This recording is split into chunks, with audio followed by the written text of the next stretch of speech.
generazionale è una di quelle cose oggi più difficili da poter tramandare, perché prima era molto più facile, perché era, diciamo, molto più semplice anche amministrare un'azienda. Oggi amministrare un'azienda diventa sempre più complicato. I nostri dati ci dicono che le aziende oggi sono amministrate da over 50. Bisogna capire che il passaggio generazionale non può avvenire l'indomani della morte del proprietario dell'azienda. Deve essere un passaggio che deve durare e deve essere realmente vissuto coscientemente da chi ne prende il testimone. Perché veda, oggi un'impresa deve fare profitti perché deve stare sul mercato, però è un valore importante per il territorio, è un valore etico. Noi diamo posti di lavoro, oggi il lavoro è molto importante, siamo custodi di quella che è la reale nascita dell'azienda e il proseguimento di essa.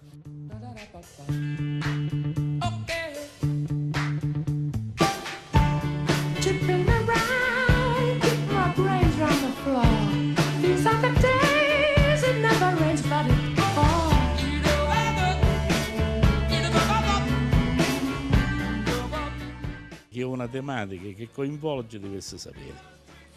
È sufficiente fare per riferimento che c'è un aspetto giuridico. Il cambio generazionale va regolato con riferimento all'ordinamento.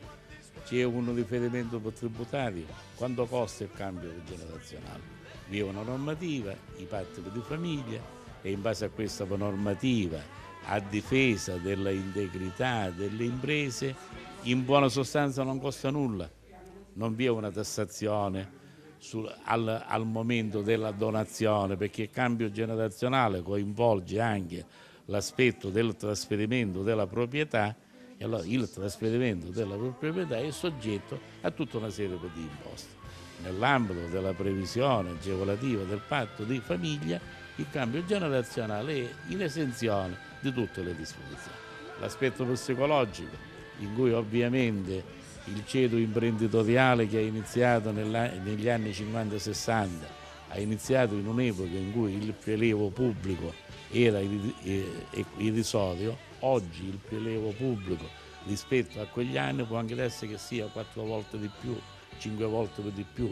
Tutto questo allora a livello psicologico che cosa determina?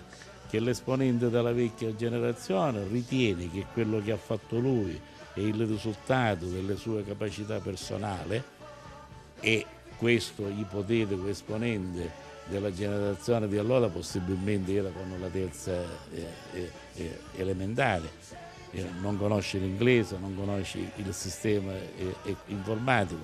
L'esponente della nuova generazione imprenditoriale di oggi ha un diploma, una laurea, conosce l'inglese, conosce i sistemi informatici. E allora la prima generazione rivendica che se non ci fosse stato lui, quel patrimonio, quell'azienda non sarebbe sorta. La seconda generazione ritiene che se lui continuasse a gestirlo l'azienda andrebbe alla pomolola perché è superato dai tempi. Terzo aspetto, quindi quindi è chiarito l'aspetto della interdisciplinarietà, psicologia, sociologia, diritto, tributario, economia e così via. Questo convegno è stato montato nella logica dei diversi per sapere, esponenti autorevoli dell'Accademia Catanese, esponenti autorevoli dell'Accademia Romana della LUISS, vi è il mondo delle professioni per questo pragmatismo che deve in definitiva emergere nella fase della conclusione, e anche il ceto bancario, perché teniamo conto che nella cultura d'impresa l'aspetto relativo alla cultura finanziaria è uno dei presupposti più importanti per poter fare impresa. You come to me and everything seems alright in these days of cold affection. La situazione non è dissimile dal quadro nazionale, nel senso che le percentuali sono sostanzialmente in linea con quelle del sistema paese e del territorio della regione siciliana. Cosa c'è in fondo? Che una percentuale tra l'8 e il 10% degli imprenditori over 70 e una percentuale tra il 35 e il 40% è di età compresa tra i 50 e i 69 anni. La prima, il problema del passaggio generazionale, se lo deve porre urgentemente, la seconda sicuramente lo deve programmare. E invece questo fenomeno deve essere portato, così come Confindustria sta facendo, a conoscenza dell'opinione pubblica, raccogliendo le voci di tanti professionisti, raccogliendo le voci di attori diversi e quindi secondo una prospettiva multidisciplinare, e coinvolgendo soprattutto i giovani e gli studenti universitari, in modo che prendano consapevolezza della esistenza di un quadro dell'imprenditoria siciliana che è familiare. Of cruel rejection, you come to me, soothe my troubled mind. Yeah, this could be heaven for everyone. This world could be fair, this world could be fun. This should be love for everyone. Purtroppo, o per fortuna, ancora conta molto l'SFIOT. Perché dico purtroppo per fortuna?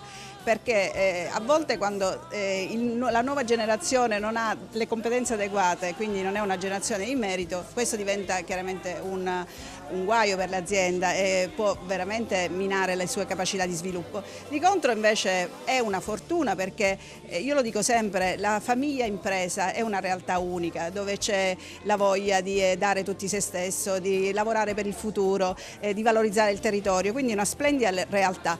E quindi il fatto che nelle imprese ci siano i figli e i componenti della famiglia è un bene, purché siano di merito, e quindi allora bisogna studiare dei percorsi particolari affinché questi ragazzi acquisiscono le competenze giuste e si guadagnino il loro merito sul campo, partendo dai livelli più bassi.